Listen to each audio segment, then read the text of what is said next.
पंचकर्म। देखो पंचकर्म इसके नाम से ही स्पष्ट है। पंच मतलब 5 और कर्म मतलब क्रियाएं, तो 5 क्रियाएं मिलकर कहलाती है पंचकर्म। तो पंचकर्म में 3 मुख्य रूप से बातें होती हैं। एक होता है पूर्व कर्म, फिर है प्रधान कर्म, और एक होता है पश्चात कर्म। पश्चात कर्म और इसको बोलते हैं संसर्जन कर्म।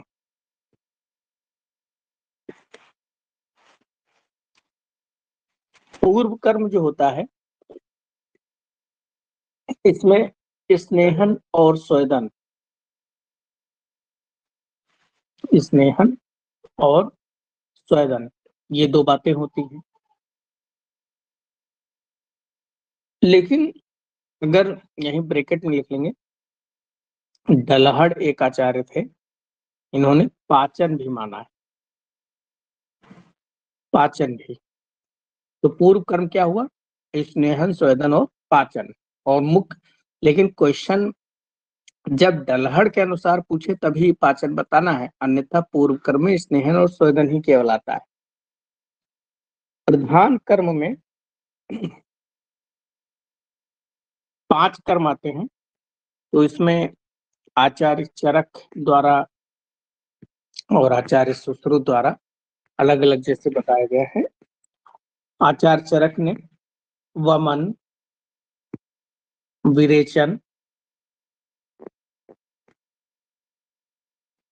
निरूह बस्ती, अनुवासन बस्ती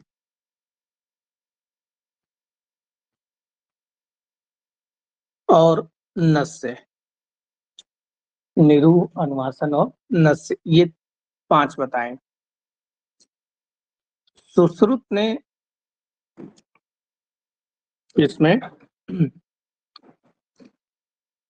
वमन, विरेचन, इन्होंने क्या किया, निरूह और अनुवासन जो है इन दोनों बस्ती को मिलाकर एक शब्द लिखा, बस्ती। निरूह और अनुवासन के स्थान पर केवल बस्ती कर दिया। उसके बाद में नस्य है और रक्त मोक्षण इन्होंने अलग से बताया। रक्त मोक्षण को विशेष रूप से अंडरलाइन करें, ये पंचकर्म के अंतर्गत सुश्रुत ने बताया। संसर्जन कर्म जो होता है, संसर्जन क्रम प्राण और अग्नि की वृद्धि के लिए, प्राण एवं अग्नि की वृद्धि हेतु आहार, या ये लिखे पथ्य पालन, प्राण एवं अग्नि की वृद्धि हेतु पथ्य पालन। ठीक है, तो ये पंचकर्म है। हमको अब इसमें स्नेहन से शुरू करना है।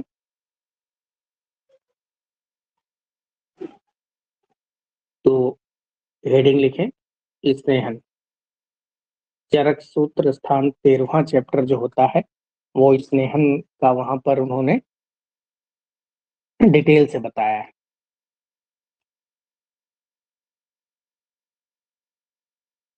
इसमें लिखें जो स्नेहन करने वाले द्रव्य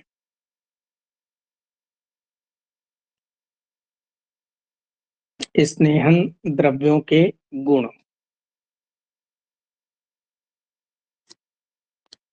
तो स्नेहन करने वाले जो द्रव्य होते हैं वो सूक्ष्म होते हैं। उनके गुण कैसे हैं? सूक्ष्म, द्रव, सर, स्निग्ध, पिछिल गुरु, पिछिल गुरु, शीतल, मंद, मंद, मृदु, मृदु, ये गुण होते हैं स्नेहन करने वाले। नेक्स्ट लिखें, स्नेह की योनि।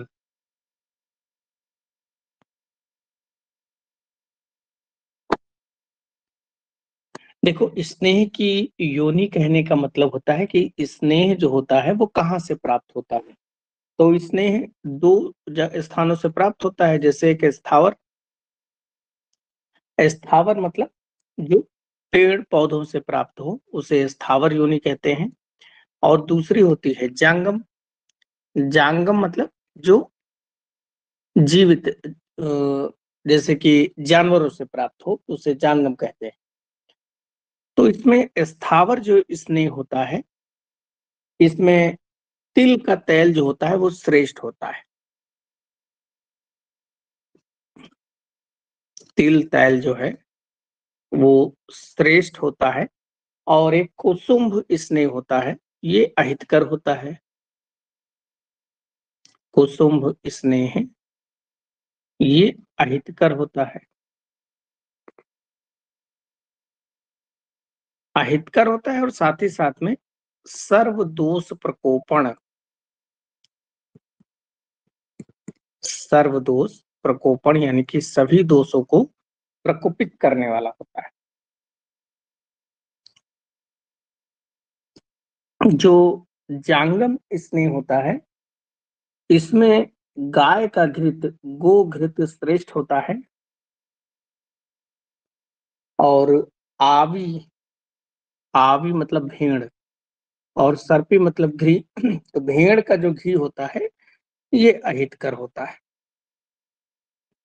आवी सर्पी यानी कि भेड़ का घी जो होता है वो अहितकर होता है।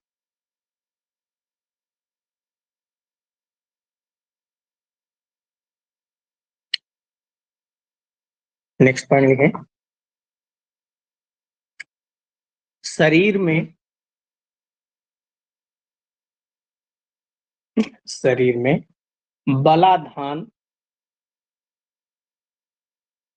शरीर में बलाधान एवं स्नेहन के लिए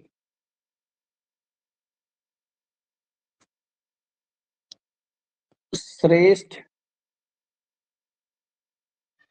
स्नेह जो है क्या है, तिल तेल। तो शरीर में जैसे मालिश वगैरह करते हैं ना, मसाज वगैरह करने से शरीर में बल बढ़ जाता है, तो उसके लिए बताया गया कि तिल का तेल श्रेष्ठ होता है।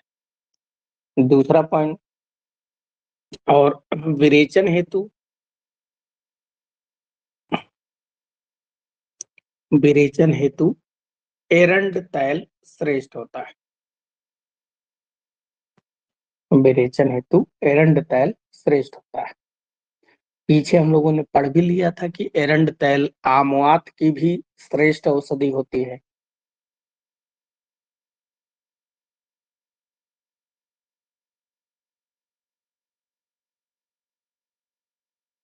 नेक्स्ट लिखें, देखिए एरंड मूल को ब्रस्वात हराणाम, एरंड मूल जो होती है वो ब्रश है, वात को दूर करने के लिए श्रेष्ठ है। नेक्स्ट लिखें, स्नेह के भेद।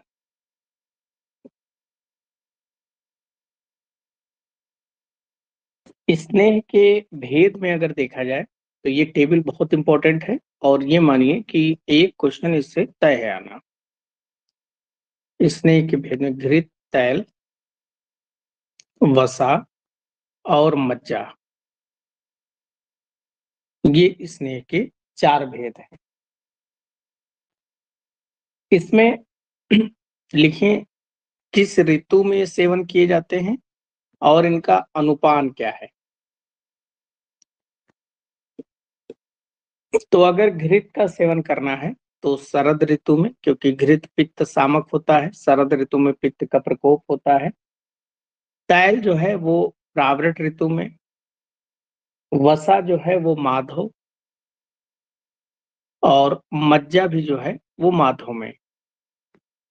माधव क्या है? बसंत ऋतु। इनका अनुपान अगर देखें तो घृत पीने के बाद में उष्ण जल का सेवन करें, और तैल पीने के बाद में यूज का पान करना चाहिए, और वसा और मिर्जा पीने के बाद में मंड का प्रयोग। अब देखो, अगर ये भूल जाओ कि वसा मज्जा के बाद में क्या था या तैल के बाद में क्या था, तो एक पॉइंट याद रखना, जैसे माँ से मज्जा और माँ से मंड, ये वाला पॉइंट याद रखना, तो इसमें कंफ्यूजन दूर हो जाएगा अनुपान के रूप में। और ये जो एक तीर ऊपर से नीचे बनाए और लिखें उत्तरोत्तर गुरु, उत्तरोत्तर गुरु, यानी कि घृत से भारी तैल होता है और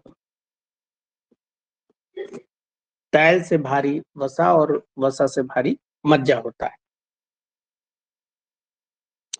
अगर सोचो ये आपको अनुपान ना मिले, ये अनुपान ना मिले, या फिर नीचे एक लाइन और लिख लें, या यूज क्या है? यूज जब हम लोगों ने रसशास्त्र, जब भैषज कल्पना पढ़ रहे थे तो उस समय मैंने बताया था यूज जो होता है, आजकल जो सूप बनाया जाता है, तो दाल वगैरह ले लें, उड़द की दाल ले लें या मटर वगैरह ले लें, उसको जो है एकदम उबाल उबाल के पानी में उसको दाल जैसा बना लें, फिर उसी में छौंका वौका लगा लें, तो वही यूज कहलाता है। अगर ये अनुपान ना मिले, या सभी स्नेह के पश्चात, सभी स्नेह के पश्चात उष्ण जलपान, सभी स्नेहों के पश्चात उष्ण जलपान करते हैं, एक्सेप्ट, ये बहुत इंपॉर्टेंट पॉइंट है, एक्सेप्ट यानी कि तुअर्रक तेल और भल्लातक तेल,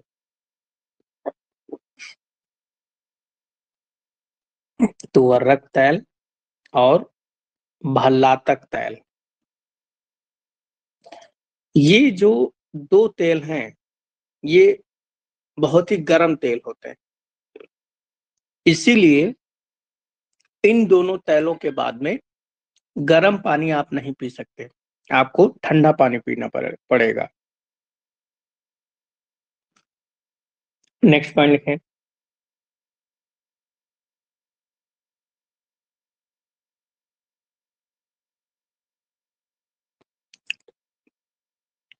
इन सभी स्नेहों में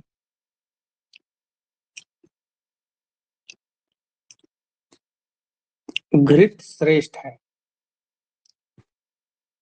क्योंकि घृत संस्कार अनुवर्तन करता है,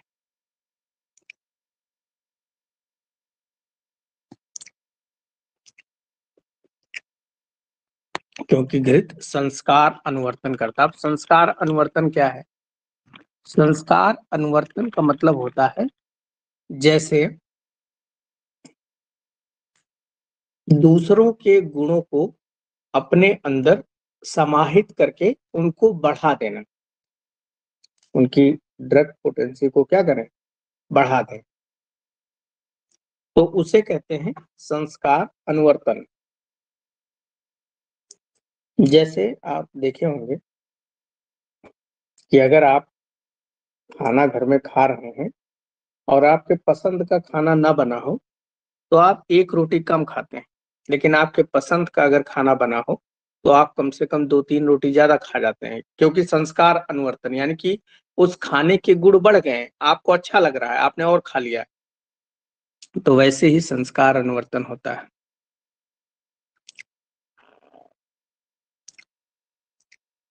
नेक्स्ट पॉइंट लिखें।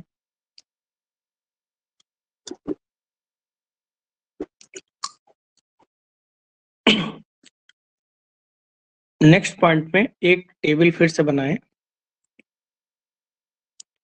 ऊपर से नीचे लिखें घृत, तैल, वसा, मज्जा। एक तीर ऊपर से नीचे बनाएं और एक तीर नीचे से ऊपर बनाएं।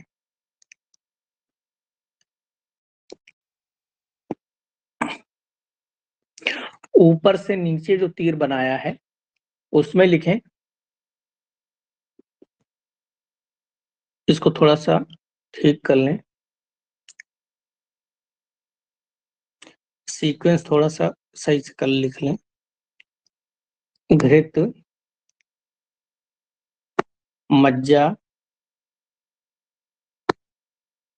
वसा और तैल, ये सीक्वेंस लिख लें। घृत, मज्जा और वसा और तैल। इस सीक्वेंस में जो नीचे से ऊपर तीर लगी हुई है उसमें लिख लें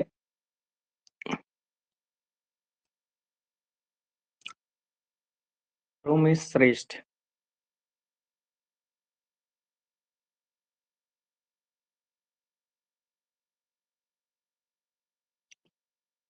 पित्तज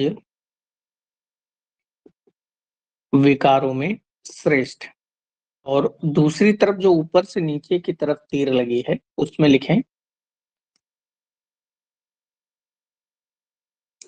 यथा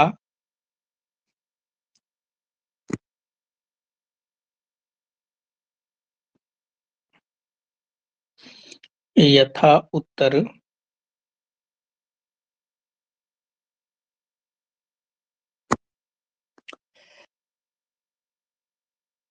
यथा उत्तर वात कफज विकारों में श्रेष्ठ।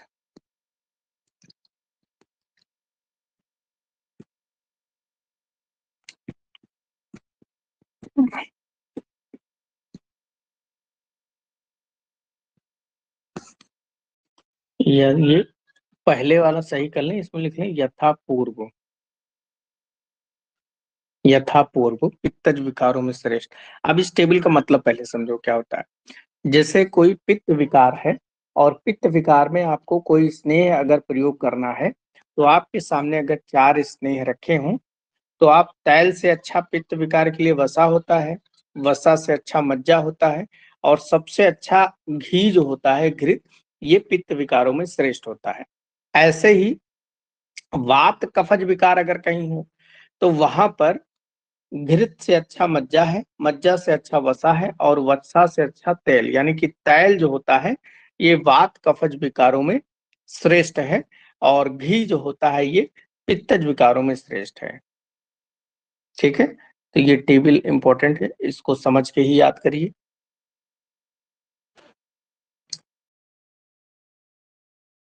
नेक्स्ट पॉइंट लिखें वाग्भट के अनुसार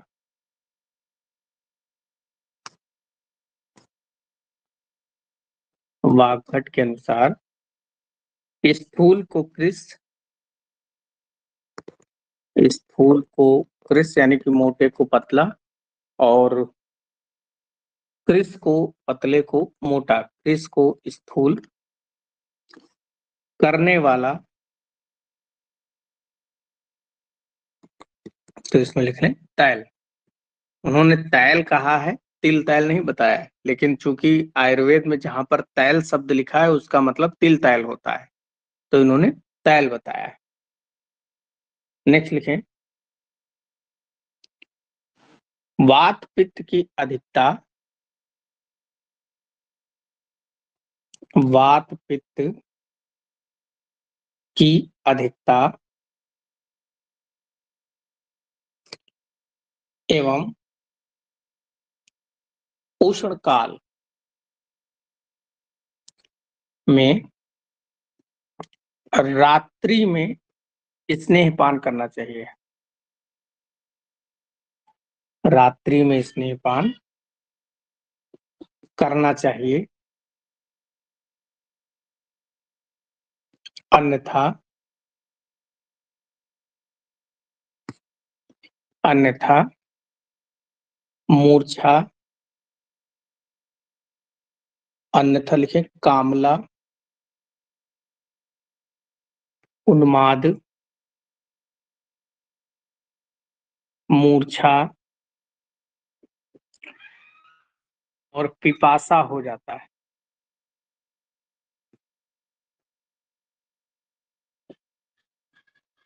पिपासा रोग हो जाता है। इसको याद करने के लिए आप एक शब्द याद रखिए, कुंभ, KUMP, Kumbh. K for Kamla, U for उन्माद, M फॉर मूर्छा, P फॉर पिपासा। तो देखो, वात पित्त, पित्त बढ़ा, इसका मतलब गर्मी बहुत है। तो ऐसी सिचुएशन में रात्रि ठंडी हो जाती है, तो रात्रि में स्नेहपान कराना चाहिए, अन्यथा उसको ये। दूसरा पॉइंट इसमें ये है, नेक्स्ट पॉइंट लिखें कि कफ की अधिकता, कफ की अधिकता एवं शीतकाल में, कफ की अधिकता एवं शीतकाल में दिन में स्नेहपान कराना चाहिए। दिन में स्नेहपान कराना चाहिए, अन्यथा अन्यथा उससे क्या हो जाएगा, आनाह,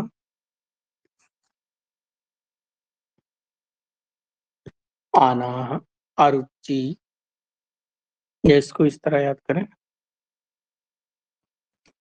पांडु, आनाह, अरुचि और सूल, और इसके ब्रैकेट में लिखें पास, PAAS, pass. P for Pandu, A for आना, A फॉर अरुचि और S फॉर सूल। तो ये अगर कफ की अधिकता है और शीतल है तो रात्रि में और ठंडा हो जाएगा, इसलिए रात में ना करें, दिन में स्नेहपान कराएं, नहीं तो ये रोग हो जाएंगे। नेक्स्ट लिखें, स्नेह की प्राविचारणाएं, स्नेह की प्राविचारणाएं,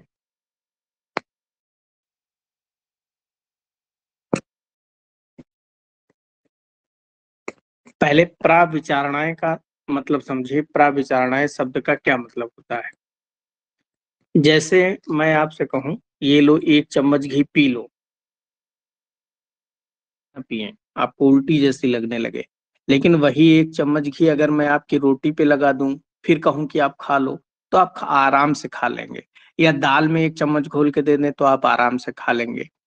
तो यही होता है प्राविचारणाएं। प्राविचारणाएं मतलब स्नेह को, अगर किसी व्यक्ति को स्नेह लेने से परेशानी है, उसको द्वेष हो रहा है, तो उसके लिए हम ऐसी एक कल्पना तैयार करें जिससे वो आसानी से उस स्नेह को ग्रहण कर सके, तो उसे स्नेह की प्राविचारणाएं कहते हैं। और इनकी संख्या इंपॉर्टेंट है, 24 होती है। और अगर हम रसों के अनुसार बात करें, जो मधुर, अम्ल और कटु तिक्त कषाय हैं, उन रसों के अनुसार प्राविचारणाएं जो होती हैं वो 63 होती है। और एक अच्छ स्नेह को मिलाकर, अच्छ स्नेह पान को मिलाकर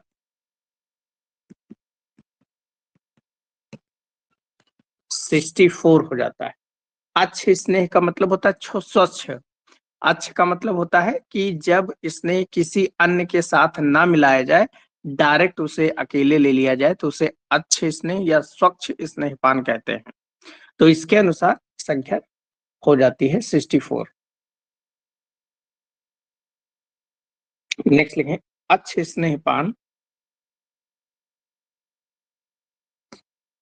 अच्छ स्नेहपान मुख्य कल्पना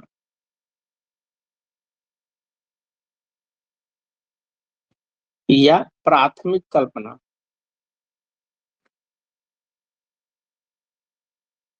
कहते हैं। अच्छे स्नेहपान को मुख्य कल्पना या प्राथमिक कल्पना कहते हैं।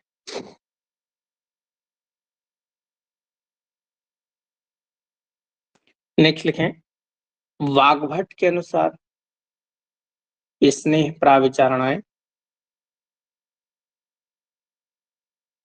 वाग्भट ने स्नेह प्राविचारणाएं 64 बताई हैं और काश्यप ने स्नेह की प्राविचारणाएं केवल 20 बताई हैं। नेक्स्ट हेडिंग लिखें, स्नेह प्रकर्ष काल, स्नेह प्रकर्ष काल।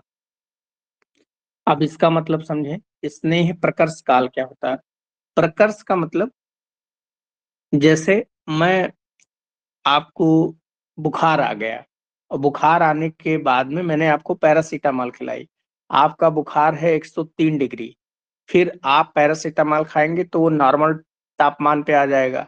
तो नॉर्मल टेम्परेचर पे आना, यही है प्रकर्ष, मतलब पैरासीटामॉल ने काम कर दिया। वैसे स्नेह प्रकर्ष काल क्या है कि जो आप स्नेह ले रहे हैं उसके गुण कितने समय में आपके शरीर के अंदर आ जाते हैं, उसे ही कहते हैं स्नेह प्रकर्ष काल। जैसे मैं आपको घी पिलाऊं, आपका कैसे पता करोगे कि भाई स्नेह के जो गुण है वो मेरे शरीर में आ गए हैं। तो जब आपके मल में यानी कि पॉटी में उस घृत की चिकनाहट आने लगे, या आप अपने स्किन के ऊपर एक स्क्रैच मार्क लगाइए, यानी कि आप अपने नाखून से खरोच दीजिए और उस नाखून से खरोचने पर वहां पर निशान न पड़े, मतलब रूक्षता का निशान ना पड़े, वहां स्निग्धता के कारण से वो खरोच ना लगे, तो ये दो सिम्टम से आप ये समझ जाएंगे कि इसके अंदर स्नेह के गुण आ गए हैं। तो ये इसके कितने दिन होते हैं, तो कम से कम 3 दिन। चरक ने जो बताया कम से कम 3 दिन बताया, और अधिक से अधिक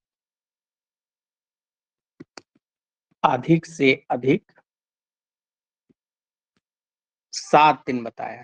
तो कम से कम 3 दिन, अधिक से अधिक 7 दिन। 7 दिन बाद स्नेह सात में हो जाता है, 7 में हो जाता है, यानी कि चाहे जितना फिर घी पिला दीजिए वो सब डाइजेस्ट कर जाएगा, उसको 7 में हो गया। अब इसका जो कम से कम 3 दिन और अधिक से अधिक 7 दिन है, इसको ब्रैकेट में आप लिख लेंगे। इसका जो इंटरप्रिटेशन किया गया, यानी कि जो मृदु कोष्ठ है, मृदु कोष्ठ उसमें क्या है 3 दिन तक स्नेह देना चाहिए, और क्रूर कोष्ठ जो होता है उसमें 7 दिन तक स्नेहपान कराना चाहिए। अब मृदु कोष्ठ क्या होता है, क्रूर कोष्ठ क्या होता है, इसके बारे में पहले भी बता चुका हूं, लेकिन फिर से सुनिए। अगर किसी व्यक्ति को दूध दे दिया जाए, उसको त्रिफला खिला दिया जाए, उसको मुनक्के का रस पिला दिया जाए, गन्ने का जूस पिला दिया जाए, ऐसी सिचुएशन में जब उसे पॉटी होने लगे, जैसे दूध हजम नहीं हुआ, उसको मल त्याग होने लगा बार बार, तो इसका मतलब उसका मृदु कोष्ठ है। और जो व्यक्ति इन सभी चीजों को एकदम पचा डाले और उसको एक भी बार मल त्याग के लिए न जाना पड़े, तो उस व्यक्ति में क्रूर कोष्ठ होता है। मृदु कोष्ठ में पित्त दोष बढ़ा होता है और क्रूर कोष्ठ में वात दोष बढ़ा होता है। इसमें देखो सुश्रुत ने एक बड़ा अच्छा बताया, ब्रैकेट में सुश्रुत लिख लेंगे। उन्होंने बताया कि मृदु कोष्ठ में 3 दिन, और मध्यम कोष्ठ में 3 दिन हो सकता है, 4 दिन हो सकता है, 5 दिन हो सकता है, और 6 दिन। तीन नहीं, सॉरी, 4, 5, 6 दिन, 4, 5, 6 दिन तक आप कराइए स्नेहपान। और जो क्रूर कोष्ठ है उसको 7 दिन तक स्नेहपान कराइए। तो इन्होंने थोड़ा सा और अच्छे से बता दिया कि मृदु कोष्ठ में 3 दिन तक कराना है, मध्यम कोष्ठ अगर है किसी का तो उसमें 4, 5, 6 दिन, और मृदु कोष्ठ में आपको 3 दिन तक कराना है। नेक्स्ट लिखें,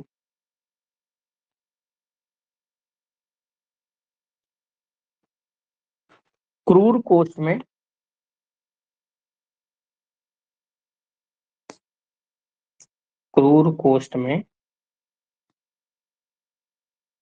तैल मज्जा सेवन करना चाहिए।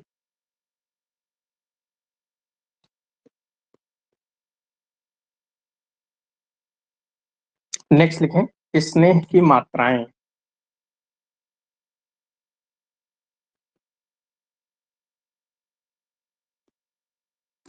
स्नेह की मात्राएं।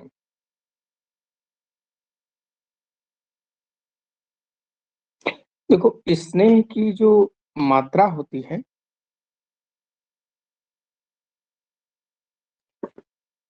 चरक ने 3 मात्राएं बताई और सुश्रुत ने 5 मात्रा बताई। तो जो चरक की 3 मात्राएं हैं, नंबर 1 हम लोग चरक की बात करेंगे। ह्रस्व मात्रा, या इसे ही कहते हैं अर्ध अह। अर्ध मतलब आधा, अह का मतलब होता है दिन। तो आधा दिन कितना होता है? 6 घंटे। 12 में आधा 6 घंटे। तो वो स्नेह की मात्रा जो 6 घंटे में पच जाए या आधे दिन में पच जाए, उसको हम स्नेह की ह्रस्व मात्रा कहते हैं। और इसका हम प्रयोग कहाँ कहाँ करेंगे? तो अगर किसी व्यक्ति को ज्वर हो, फीवर हो, उसको खांसी आ रही हो, उसको अतिसार हो गया हो, उसको ब्रश के लिए, ब्रंघण के लिए,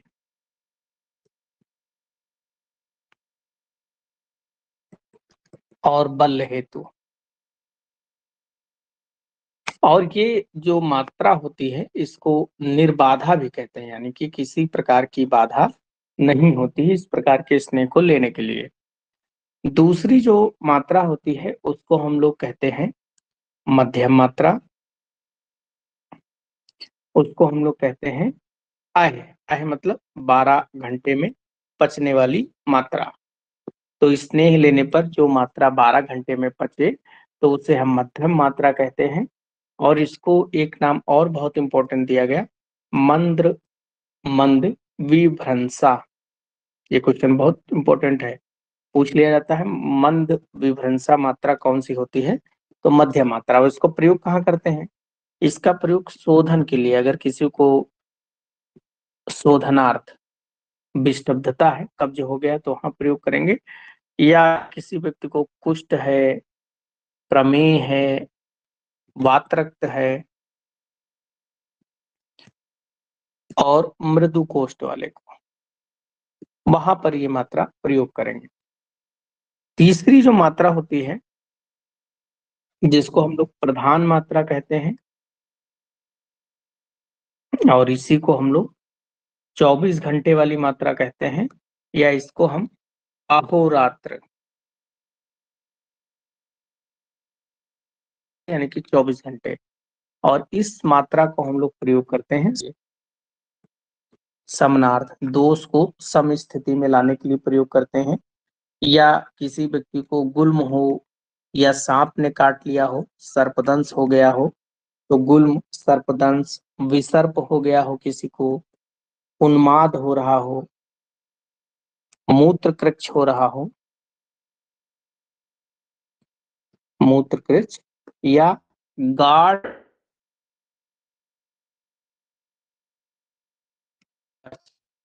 गाढ़ कठोर वर्ष की किसी को बहुत तगड़ होते हैं, गाढ़ हो।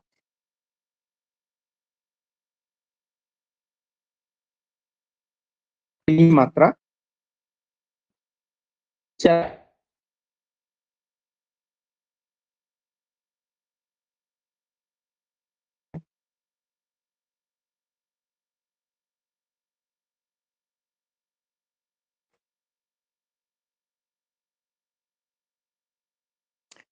तो ये बात हो गई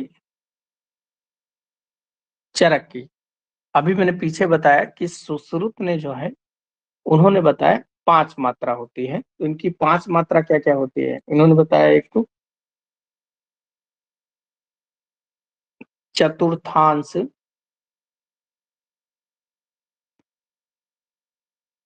अह, चतुर्थांश अह, यानी कि चतुर्थांश मतलब 12 घंटे का जो चौथाई वाला हिस्सा होता है, यानी कि 3 घंटे में जो मात्रा बच जाए।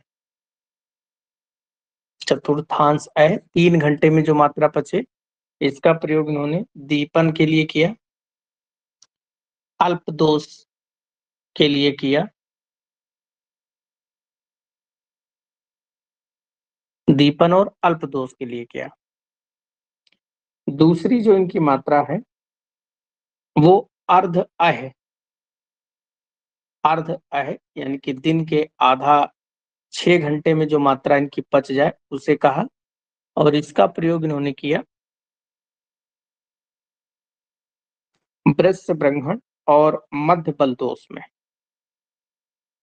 वृश्य हेतु, ब्रह्मण हेतु और मध्यम दोष के लिए।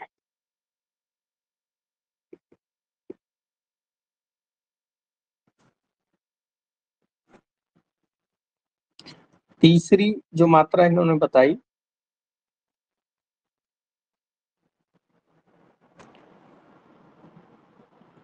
दिन का चतुर्थांश शेष, दिन का चतुर्थांश शेष रह जाए। चतुर्थांश मतलब दिन का चतुर्थांश मतलब 3 घंटे शेष रह जाए, 3 घंटे शेष रह जाए यानी कि 9 घंटे की जो मात्रा होती है। इसका प्रयोग कहाँ करेंगे? स्नेहन करने के लिए और बहुदोष में।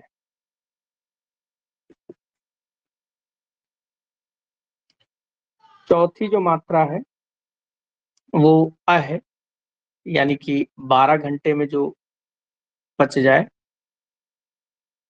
और इसका प्रयोग इन्होंने किया मद मूर्छा,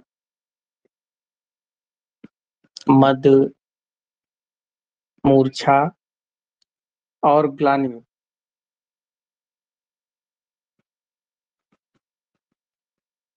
मद मूर्छा और ग्लानि को छोड़कर अन्य रोगों में प्रशस्त है।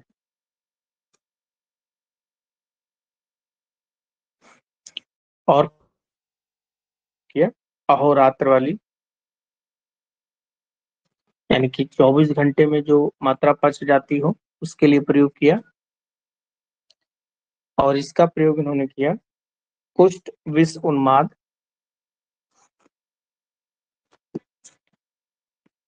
कुष्ठ विष उन्माद, अपस्मार और ग्रह रोग में। ग्रह रोग में यहाँ पर प्रयोग किया।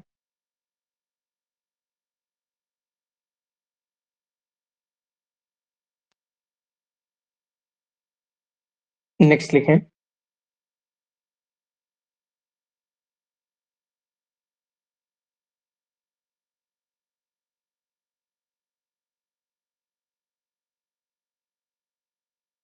नेक्स्ट पॉइंट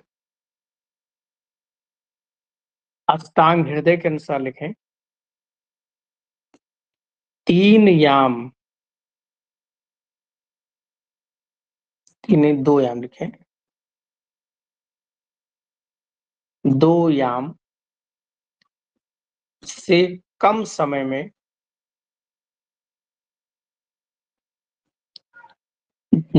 जीर्ण होने वाली मात्रा को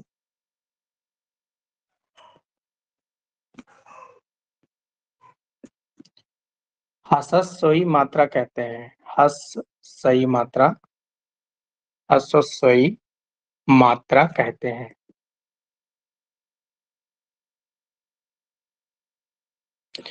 दो याम का मतलब होता है 6 घंटे। एक याम में 3 घंटे होते हैं, 2 याम में 6 घंटे होते हैं। इस मात्रा का प्रयोग, इस मात्रा का प्रयोग अज्ञात कोष्ठ के व्यक्ति के लिए की जाती है। अज्ञात कोष्ठ के व्यक्ति के लिए की जाती है।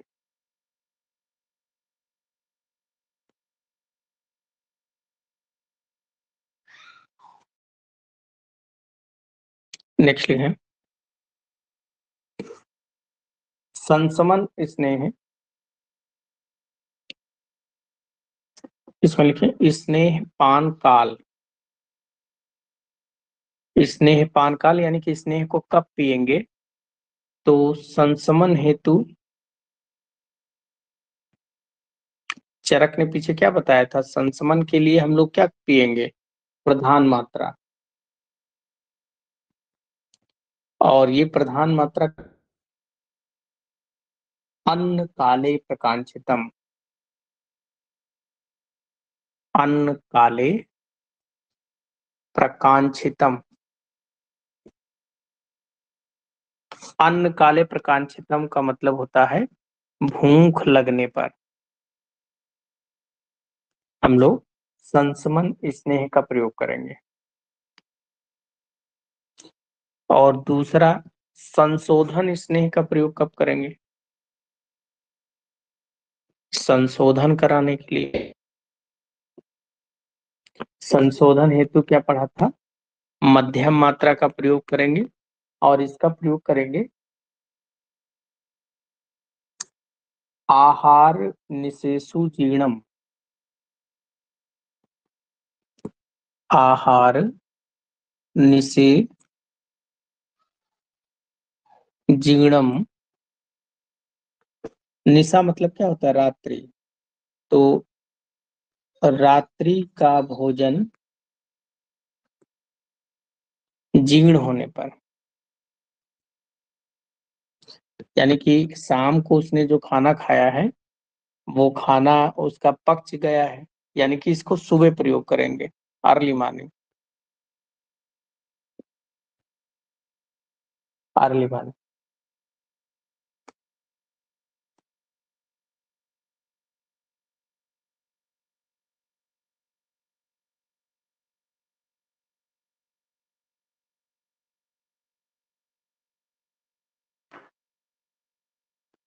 तो संशोधन इसने मध्यम मात्रा में प्रयोग करते हैं जब रात्रि का खाना पच जाए।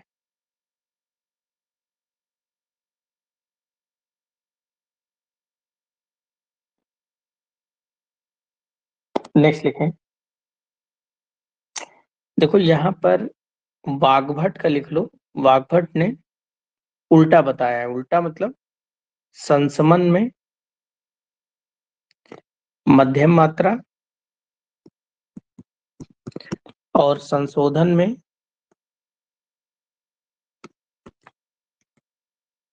प्रधान मात्रा, बस ये पॉइंट इनका लिख।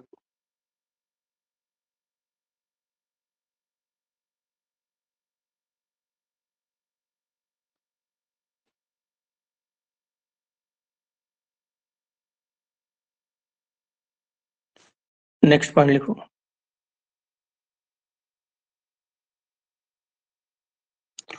अपप्रसूता को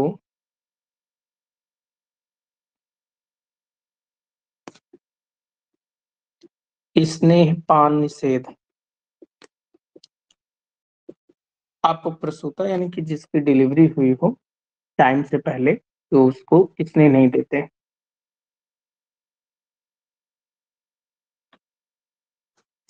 नेक्स्ट पॉइंट लिखें, स्नेह पान के पश्चात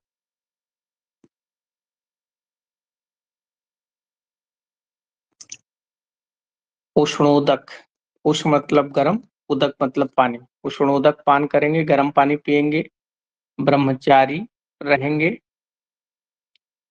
और छपासय, छपासय मतलब होता है रात्रि में सोना, तो ये पथ्य है, ये पालन करेंगे।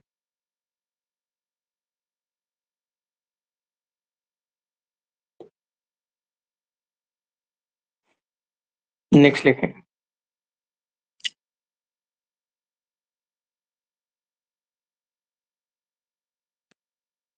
घृत पित्त की श्रेष्ठ औषधि।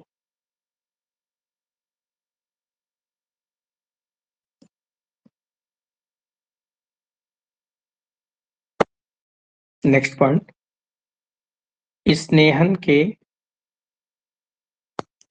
एक दिन पश्चात स्नेहन के 1 दिन पश्चात वमन और 3 दिन पश्चात 3 दिन बाद विरेचन करा सकते हैं।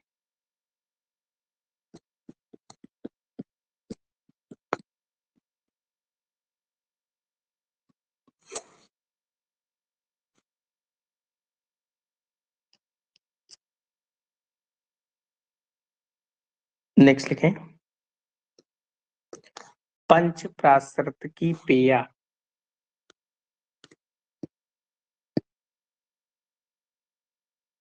पंच प्राशर्त की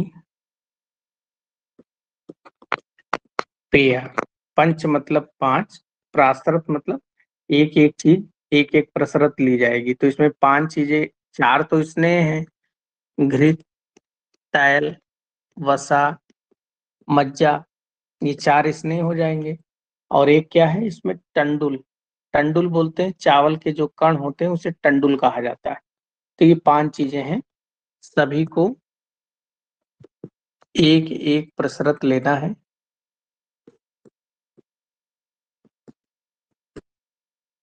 और ये सध्या स्नेहन करने वाली होती है।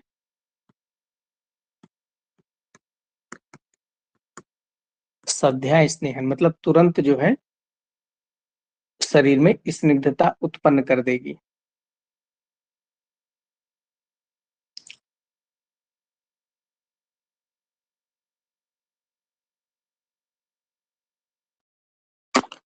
नेक्स्ट लिखें, लवण के साथ स्नेहन से सध्या स्नेहन हो जाता है। तो नमक मिलाकर अगर किसी को स्नेहन कराए तब भी तुरंत स्नेहन हो जाता है।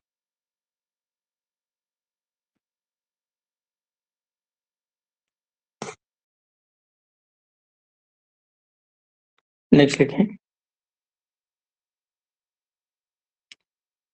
एक प्रसरत जो होता है वो 2 पल के बराबर होता है। 2 पल मतलब 8 तोला या 80 ग्राम कह सकते हैं। नेक्स्ट लिखें, बदर, त्रिफला के क्वाथ से सिद्ध चतुर्विध स्नेह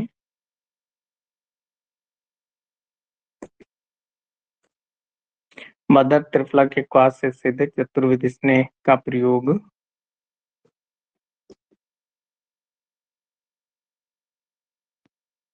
शुक्र दोष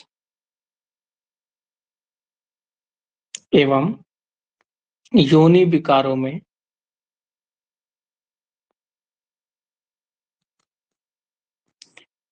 करते हैं। तो बदर और त्रिफला से सिद्ध स्नेह का प्रयोग शुक्र दोष और योनि विकारों में करते हैं।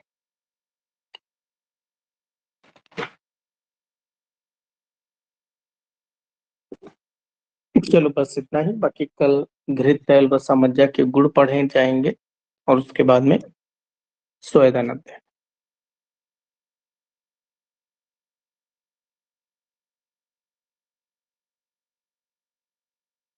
चलो किसी को पूछना है कुछ?